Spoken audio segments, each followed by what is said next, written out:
Mazda's on track for their seasonal decider, so really important that we get the build-up now. Let's go back to Andy and Scott. Yes, so into a championship decider then for the Mazda MX-5 Super Cup. This is a really, really important race, this. It all boils down, as it always seems to in this championship, to the final race of the season. And Scott, we're back where we started, really. We came into Brands Hatch with a 14-point cushion for Sam Smith over Jack Harding. It came down slightly after race 1, but now, as far as our maths are concerned, it's back out to that 14-point advantage again now in Smith's favour. But 14 points in Mazda MX-5 racing isn't really that much.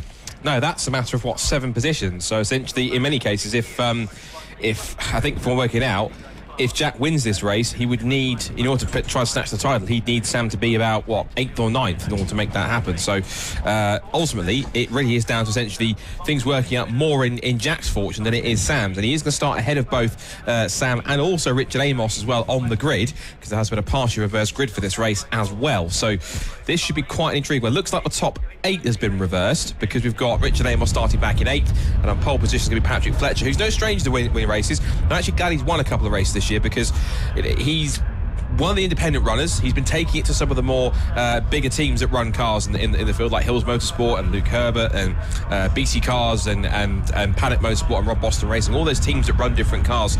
But he's a very small independent effort running by himself and his dad and a couple of other friends. And the way they've been able to work that car really well, and it shows the talent of Patrick as well. He's tried the last couple of years to get that win. He's been getting towards the front. He's a former clear 182 front runner, so to adapt from front to rear wheel drive as quick as he has, and to find the pace as quick as he has, and a championship that's as tough as the Super Cup is really impressive. And the fact he's taken a couple of wins this year, just testament to his ability, and I'm sure he'll want to end the season with another win to top and tail it when he started the season. Yeah, most definitely. And Patrick could still be champion, actually, because he's 82 points off the championship lead. There are 4 drivers that mathematically could take this. Patrick Fletcher is 4th in the points, 82 off the top. And James Cossins, who starts this race from 4th on the grid, is 75 points off the top. There are 101 points still available, 100 for winning the race, and a bonus point for the fastest lap. Now, needless to say, for either of those two, Fletcher or Cossins, to take the title, it would require both Harding and Smith to essentially have a non-finish. I think even if they were to finish sort of 33rd or so, they'd probably still just about do enough to hold on, at least over Fletcher and Cossins. But you never do know. It's still tricky out there. The conditions now are probably the worst they could be, because you've got a bone-dry racing line through 80% of the track. There are 1 or 2 spots though where it's still very wet. Paddock Hill Bend on the apex, there's still spray being kicked up there, and up at Clearways as well. So the likelihood of drivers making mistakes here is actually quite high. It is. We talked about it several times, but the fact, yes, 80% of the circuit is quite dry, but again, it's that crossover. It's that kind of drivers know setup-wise they want it either fully wet or fully dry, because they know exactly what to do with the car. When it's in between that, not as much as this exactly, but to use the phrase, it's an absolute lottery in terms of you've got to try and do the best job you can to kind of guess the conditions a bit and guess what they're going to do. The current situation weather-wise we've got now, thankfully, looks as though, touch wood, that it's going to keep dry for the rest of the weekend. Hopefully, fingers crossed. So that means that it's only going to get drier as the race goes on, never mind the rest of the day. So that'll be a benefit to those who've got probably a more predominantly dry setup. I'm pretty certain that everyone would have got pretty much a bang-on dry setup, maybe with 1 or 2 small tweaks to cope with 1 or 2 of the damp patches, I'd imagine. But if they're happy with the full dry setup and they want to go with it, and they're confident the circuit will carry on drying out as the weekend goes on, that'd be the key thing. I've noticed a couple of cars that are patched up. Will Morris's car and Nick Rutter's are both back out there. They've got slightly different colour front ends. I'm not quite sure who donated the front end for Will Morris's car. Looks like a SuperCup, another SuperCar that didn't have that. Let's go to the grid then for our final race of the weekend for the season of the MXR SuperCup, where we are about to crown a provisional champion. Yeah, Patrick Fletcher and Braden Fletcher on the front row of the grid, no relation, with championship contender Jack Harding lining up 3rd on the grid. 4th place James Cossins, 5th is Sam Smith, with John Langridge for company as well. Then it's Richard Amos with Declan Lee, the top 2 from the previous race on row 4. Row 5 is Michael Nips and Will Blackwell Chambers ahead of George Grant and Alex Miller. Then it's Tom Grensinger and James Warrior, with Javier Brook and Lee Britton on row number 8. 9th row of the grid then, towards back of the top 20, top 20 is where we find Clive Powells and Tom Selden. Then it's Adam Bessel and Kevin Sylvain, Simon Baldwin and Andrew Flynn ahead of Martin Tolley and Simon Fleet on row number 12.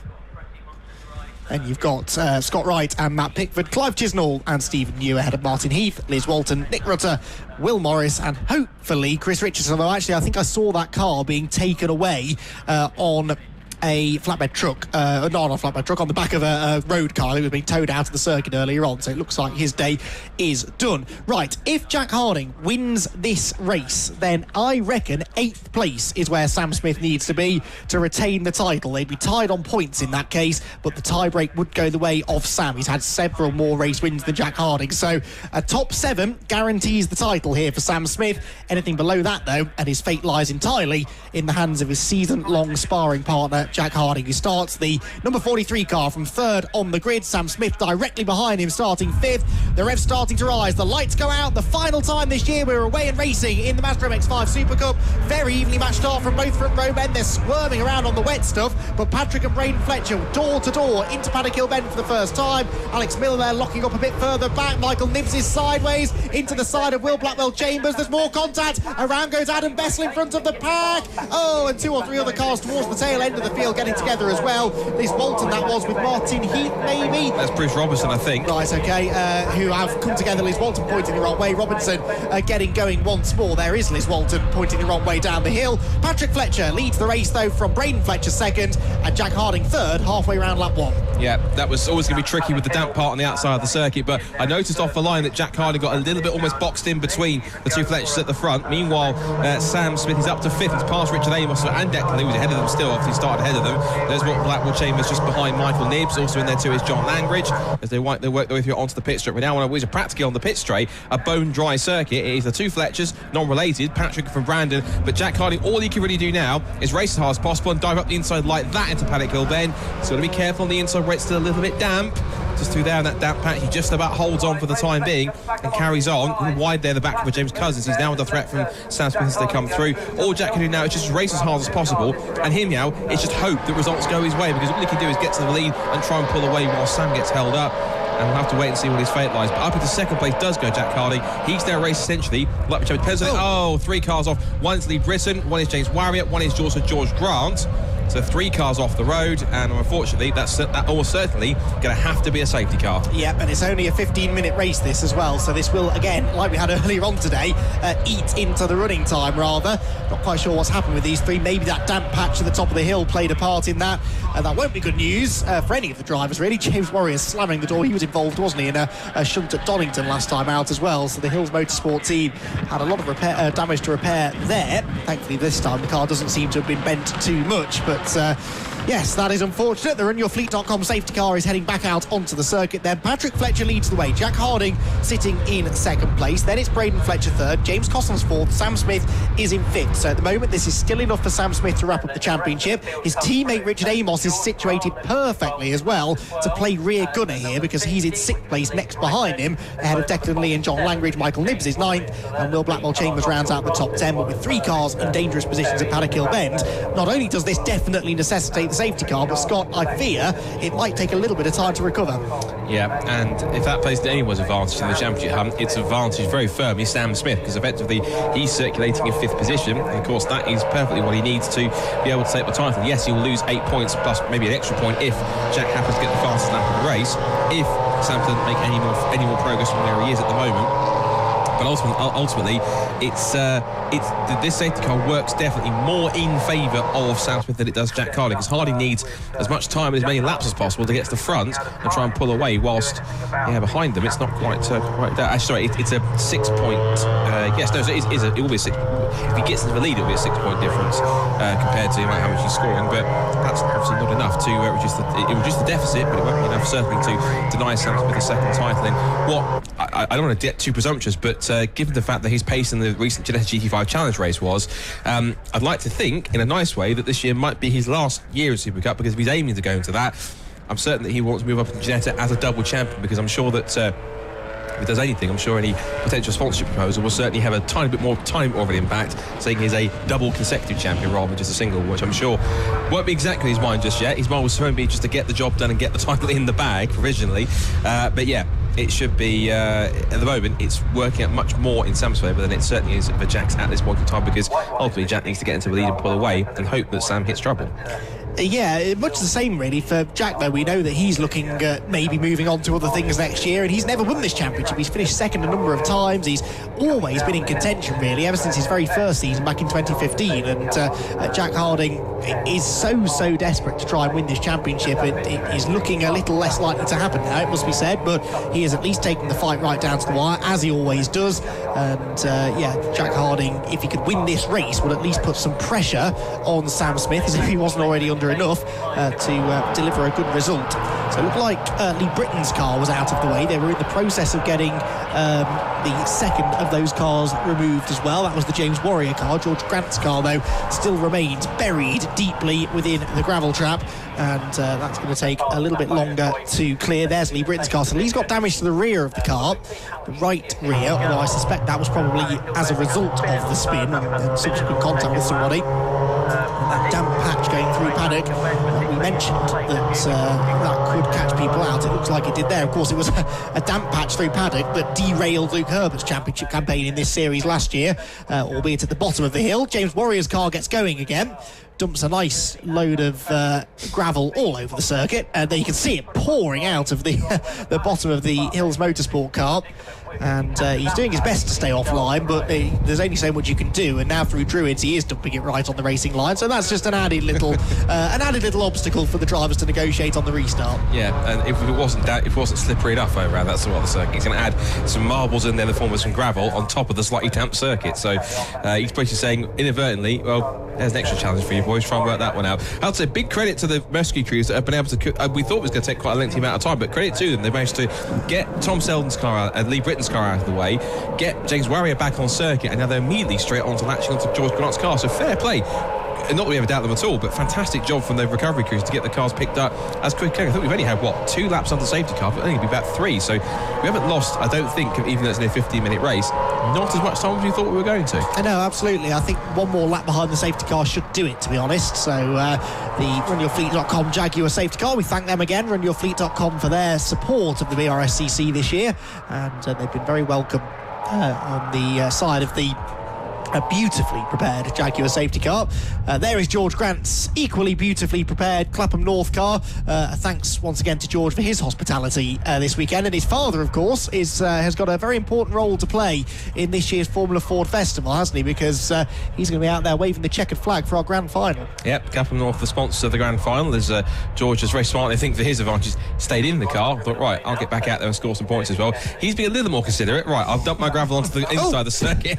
Almost loses the back end as well. Steady, George. I know you're keen to get back on the circuit, but don't drop it as soon as you get back on the circuit out of the gravel. But yeah, great stuff from George. He's always has fantastic. He's always a great character in the paddock, of course, and sure look back on that and laugh rather than time and think, oh goodness me, I'm going to lose it again. But that should then, by process of elimination, given we've got all 3 cars going again and it's the way clear, I don't see any reason why we can't get the race back underway next time by past the post. Yes, we should be able to, I think, because Grant is on his way. Lee Britton, of course, his was the only car that had to be taken away with the recovery vehicle. The other 2, Warrior and George Grant, both managed to drive from the scene. So Patrick Fletcher then is going to have about 6.5 minutes to defend here from Jack Harding. Now, given the fact that Jack has nothing to lose here, he's got to try and win this race for the championship. I don't know how much there is that Patrick Fletcher will be able to do about keeping him behind, but Patrick has shown before that he can defend a lead. His one win this year actually did not come in a reverse grid race, in fairness, did it? Came in that second race at Silverstone. So well, let's see what he can do. Jack Harding in that second position at the moment, and needs to try and convert that into a race win, and then hope that his rival Sam Smith drops down the order a little way. Through Surtees, they're about to go. Patrick Fletcher's going to go early by the looks of it, and that has worked terrifically well. Look at the gap he's pulled on Jack Harding already. Braden Fletcher then really did not go with the top 2, so there's going to be a smallish gap between the top 2, an even bigger one, I think, between second and third, and then third on back, absolutely nose to tail as they power towards the line. 6 minutes and 20 seconds left in the final round of the Mazda MX-5 Super Cup, and look at the back for third place. Braden Fletcher with James Cossins right on his tail, heading for Paddock Hill Bend. Cossins commits to the inside line. Braden Fletcher, though, carries good speed on the outside line and turns into the corner, gets sideways on that damp patch. Michael Nibbs is elbowed out wide by John Langridge and ends up in the dirt. Did he manage to keep his foot in it? Can Langridge complete the manoeuvre? He's bringing Will Blackwell Chambers with him, 2 former Mark 1 champions there in the shape of Langridge and Blackwell Chambers together. together. And then number 48, Tom Grensinger, who's getting used to this MX-5 racing business now, isn't he? Yeah, he's been pretty handy in the past in Caterham. He used to be run by the Speedworks team, supported by Tom Ingram, so I think he's related him in some way. So in that case, he's certainly applying his craft. And in one of these cars, you kind of go from Caterham to an MX-5. They're two very different cars to drive. They're both sports cars, but very different elk. So certainly getting used to it very quickly. He's got quite a decent car underneath him, of course, being run by Paul Sheard Autosport. So you're making the most of that. And as you say, up in 11th place, having quite a decent run. If he does decide to stick around for next year, could be someone that, if a couple of other drivers are moving on, could become seriously, I think, a regular top 10 runner. So good run from Tom this weekend so far.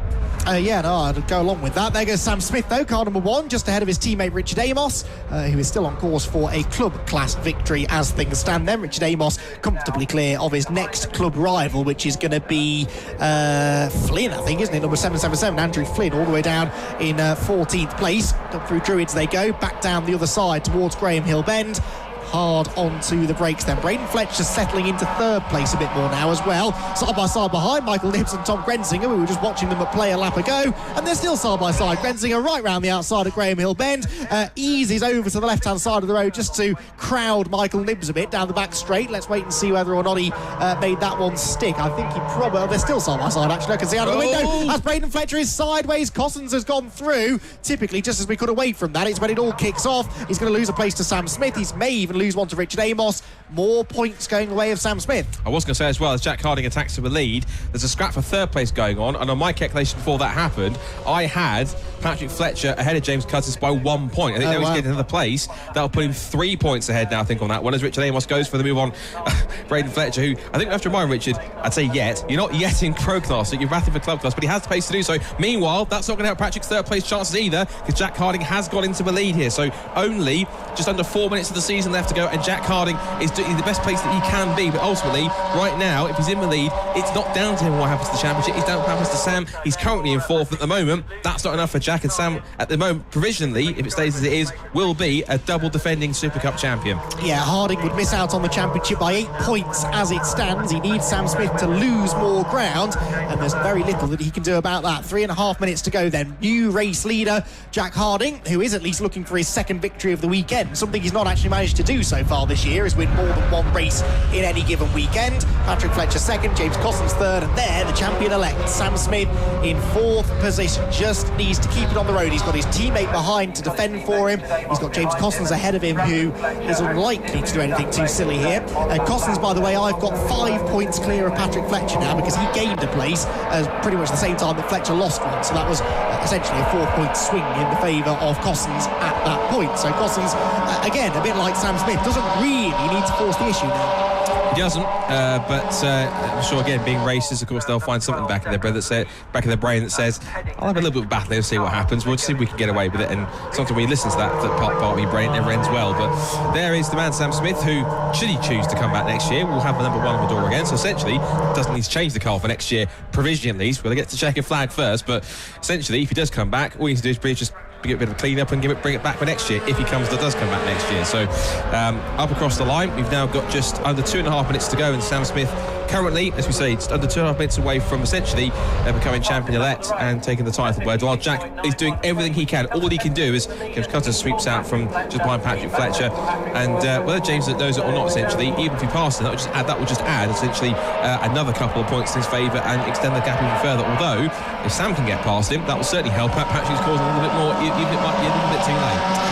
And this is why I'm not prepared to give the championship to Sam Smith just yet, because if Cossins does decide to go on the attack here to have a go at Patrick Fletcher for 2nd place in the race, that could easily back Sam Smith up into danger, couldn't it? So it only takes one false move from these drivers. We take it for granted sometimes, I think, given how used we are to seeing MX-5 drivers race within inches of each other at high speed, but sometimes that can go wrong, and if Sam Smith's in the middle of it, that could have big championship implications. 2 laps to go in the season then. Jack Harding, for what it's worth, has just set the fastest lap as well. That's his 1 bonus point, but would still leave him 7 points shy of the championship by my maths, unless Sam Smith loses ground. Harding then looking good for the win. Sam Smith, though, doing everything he needs for the championship. Yeah, at the moment, 4th place would be enough, but yeah, he's probably got his champion head on, thinking, let's not get too dramatic here. If there's a genuine chance to literally get through without any trouble, then I'm sure he'll take it. But if there isn't, then why risk it? Just simply bag the points he needs and keep going. So this will be a key thing to watch out for as they turn through. We're now coming on to what should be the last lap of the season, and what's been, quite frankly, another mega season. Bumper grids all year, a fantastic championship battle that's gone down literally to the last race of the season, like the rules with no drop scores meant to be. And Jack Hardy goes on to the last lap for what potentially might be his last lap time ever for some time in a SuperCup car. Also, it's Sam Smith coming across the line, who's literally, hold your breath, one lap away from becoming provisional champion. But into paddock will be for the last time. Jack Harding, for what potentially might be one of his last ever appearances in SuperCup. But if it is, he's going out with a bang. Yes, he might not be going out with the fastest lap though, because Braden Fletcher just stole it from him on that last lap, but that won't matter too much here for the championship situation. Jack Harding with the race victory. It would be a lovely way to round out his season, and as we've said, maybe his MX-5 SuperCup racing career. Took a year out from the championship last year, but came back with a new team, actually ironically running with Luke Herbert, who was his rival for the championship over the last number of seasons. Came back and ran in his team, and it's going to yield a third victory of the season here.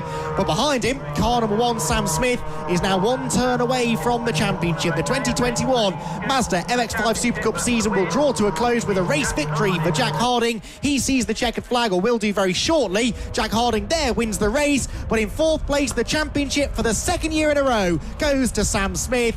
A brilliant effort that was from someone who's had success in Mark 1 racing to make the transition into the SuperCup a couple of years ago, with the immediate success that he had was super impressive. So Sam Smith in 4th position in the race is the champion, and that was a truly awesome performance, that really was. Harding, Fletcher and Cossins top 3 then. Smith 4th. Richard Amos gets another club class victory in 5th ahead of Braden Fletcher. John Langridge, Will Blackwell Chambers, Tom Grensinger and Declan Lee unfortunately down in 10th, and that's nice to see. Sam Smith pulling up alongside Jack Harding. They congratulate each other from a distance. I'm sure they'll do so in person back in the pit lane as well momentarily.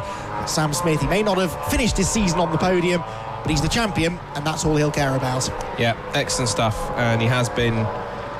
Yeah, of course, provisional champion, of course, post all the, barring all the usual final first checks and balances and checks to make sure that everything is as it should be. So, but of course, to be provisionally double champion, of course, will certainly be something that he'll be proud of. And again, he came into SuperCup last year fresh out of Mark 1s, and he was fresh in his mind with the disappointment of missing out on the Mark 1 title when he went off into the gravel at Donington Park, and all of that ran through his mind. And he came back and literally he just took to the Mark 3s so quickly, even quicker than he expected, I think, in many cases. Had a slightly different team.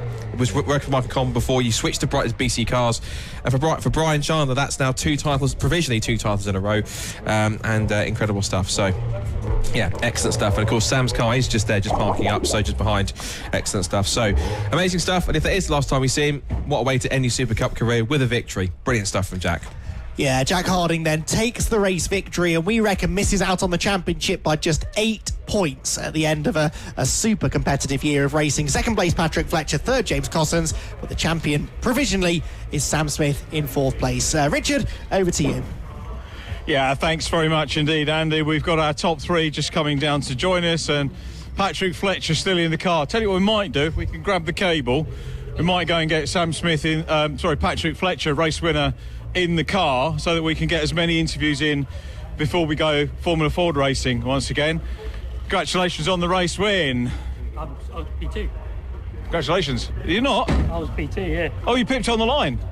Jack Peep, they took me here. That's right, P2. We'll do a podium interview instead then. Apologies for that. I was caught out with that. Tell us what happened. So yeah, I had a good start. I started P1. Typically that's not the best place to start, but I managed to keep the lead ahead of Braden. A bit of a slippery first corner, and then the safety car came out, and then to be honest, I made a little mistake into Druids, and Jack managed to get underneath me on the dry line, but kept on the road for PT. A lot of hard work in that race though for you up to that point.